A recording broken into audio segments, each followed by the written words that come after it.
Today we're painting Icelandic Poppy.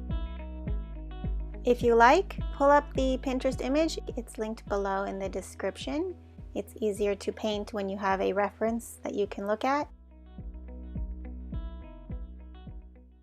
I'm starting with this star shape in the middle. It's a light yellow with a little bit of orange, and then putting a little circular border right around it. And then with the end of the brush, making little lines towards that center piece. We're building from the center outward.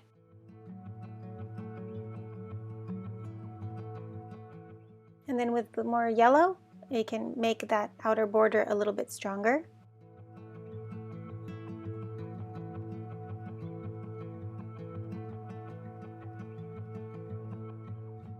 So using a little bit of that yellow-orange and a lot of water, we can start putting in these really large floppy petals.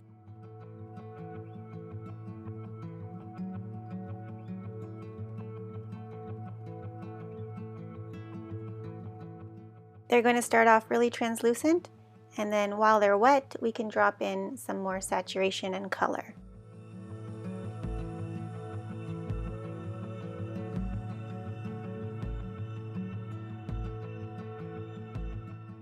I'm dropping the color mostly around the edges and then letting that water and color touch that center part a little bit and letting the rest of it just do a natural wet on wet bleed.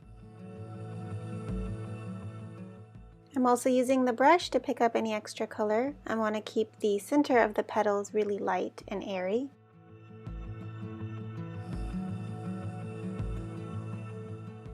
Okay, and then we can start building out the side flowers. There's a side view and a little bud. In the same technique, some wide translucent layers first and then dropping in a stronger color on top.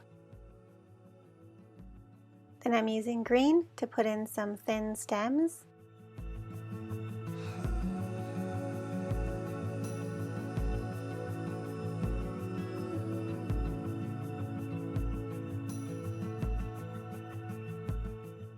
Okay, then with some darker orange, I'm going in and adding some more details and shadows. The color will be strongest towards the base of where that stem attaches to the flower.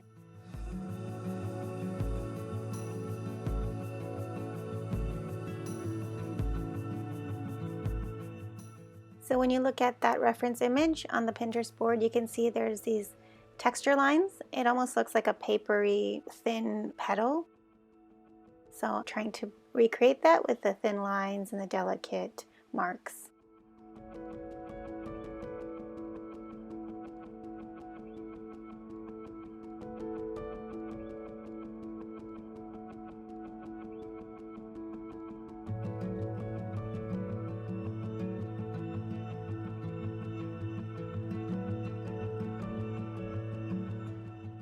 So while the petals dry, I can start putting in the shadows on the stems. They'll be darkest right underneath the part where they attach to the flower, and also the piece that's in the background behind the flower petals.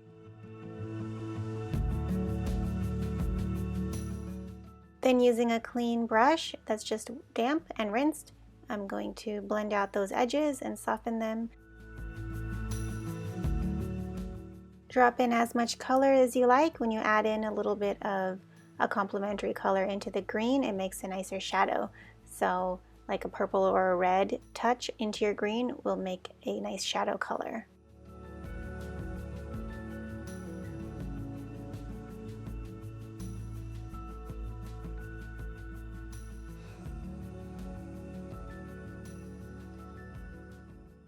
Okay, so time for the details.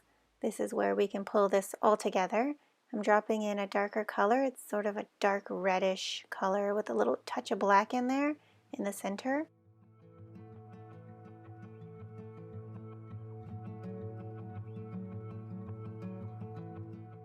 You can use the end of the brush to make really thin, fine lines and build up that texture.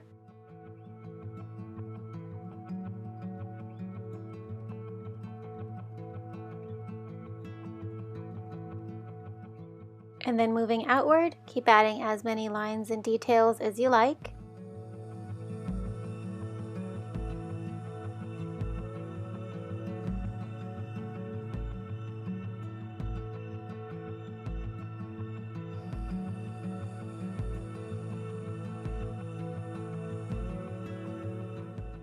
And then with a more diluted, watered down version of that color, I'm putting in some shadows and then using a clean brush to soften out some of the edges.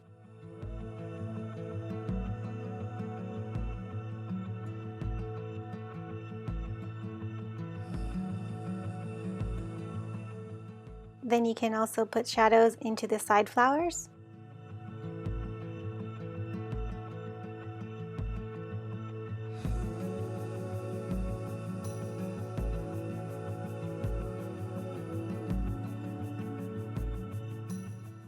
And while the petals dry, I'm building up more shadows on the stems.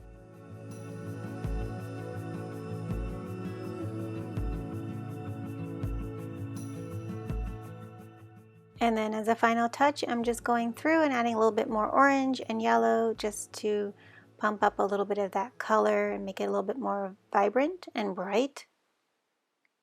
And add as many layers as you like, and then we'll be done.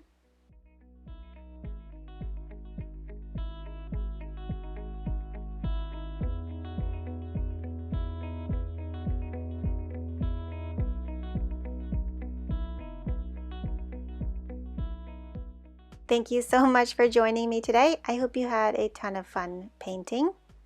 And if you like this, hit the subscribe button, and I'll see you in the next video.